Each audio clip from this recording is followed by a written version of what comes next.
we talked about God's story, how he's revealed himself to us from the time of creation all the way through salvation history. Today, we're going to talk about how God still reveals himself to us all around us every day if we just have the eyes to see. And all this beauty doesn't just cry out that there is a creator, but that we have a God who is a God of beauty, perfection, and love. When we understand and acknowledge that, our natural response is to love him back.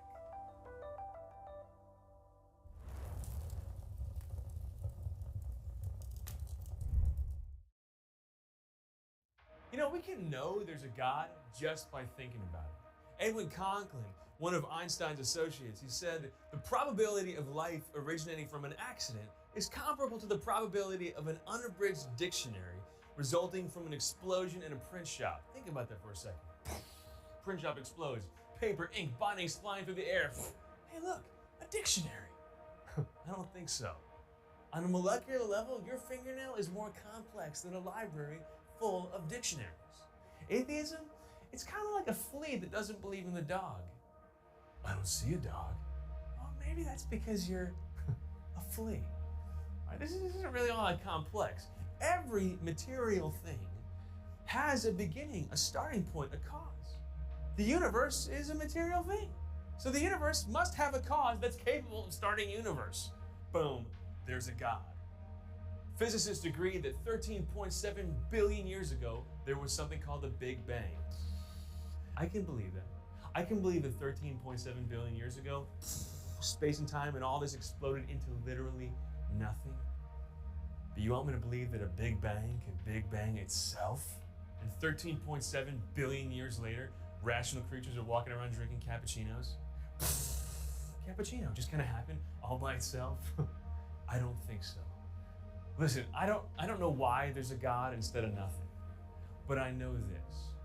If I look at a painting on a wall, I can assume there is a painter. If I hold a book in my hand, even if I can't see the author, I can assume there is one. And if I look at this universe, I can assume there is a God. I think we're one of the first generations in history to have such a growing number of people who are foolish enough to ask the question, God, if you're really there, why don't you reveal yourself to us? Why don't you show yourself? I think God is looking down from heaven saying, did you not notice everything? According to a CIA study, 97% of the world's population believes in God.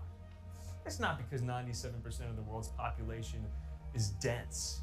It's because they can see. But I tell you, not only can we know that there's a God by looking at the world around us, we can learn a little about who that God is. You see, when you look at a painting, it tells you a little about the painter. When you read a book, it tells you a little about the author. It gives you insights into that person's heart.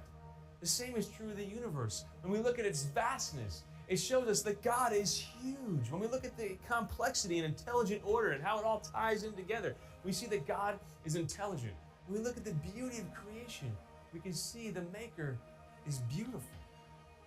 St. Augustine reflected on this about 1,600 years ago. He said, question the beauty of the earth, the sea, the sky, the stars, and the sun. They all answer you, here we are, look, we're beautiful. Their beauty is their confession. Who made these beautiful, changeable things, if not the one who is beautiful and unchangeable? So we can know that there's a God just by thinking about it.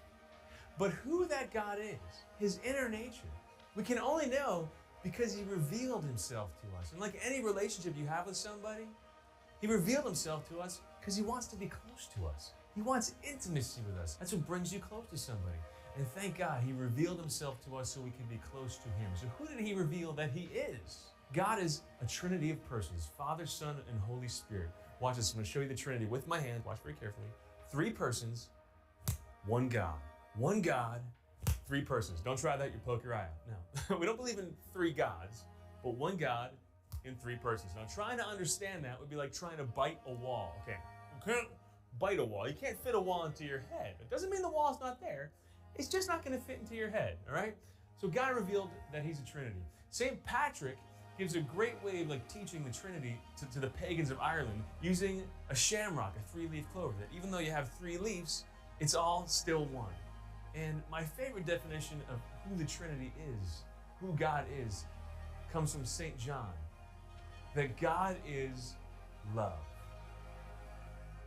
And that love that God is fully revealed himself to us in Jesus Christ. He fully revealed himself to us by becoming one of us. St. John tells us, and the Word was made flesh and dwelt among us. That God, the creator of the entire universe, will become one person in the sea of humanity and die on a cross for us and rise again for us to reveal the fullness of his love for us. Listen, other faiths have glimpses of who God is. They have those glimpses because they look at the world around us and we can learn about God. They have those little glimpses of who God is because we can look at our own hearts and see the image of God crafted in us. We have these little glimpses of who God is because we follow the longing of our own heart, which leads us back to God. But the fullness of truth about who God is revealed in Jesus, because in Jesus Christ we have God in the flesh telling us face to face, hey, here I am. And fully revealing who he is to us. Jesus Christ reveals that everything we could possibly have hoped for God to be, as we gaze at the night sky and see the vastness of, as we look at the ocean and see the beauty, everything we could have hoped that the Maker is, Jesus reveals to us that it's true. Because Jesus Christ is pure goodness, pure beauty, pure truth. Because Jesus Christ is pure love.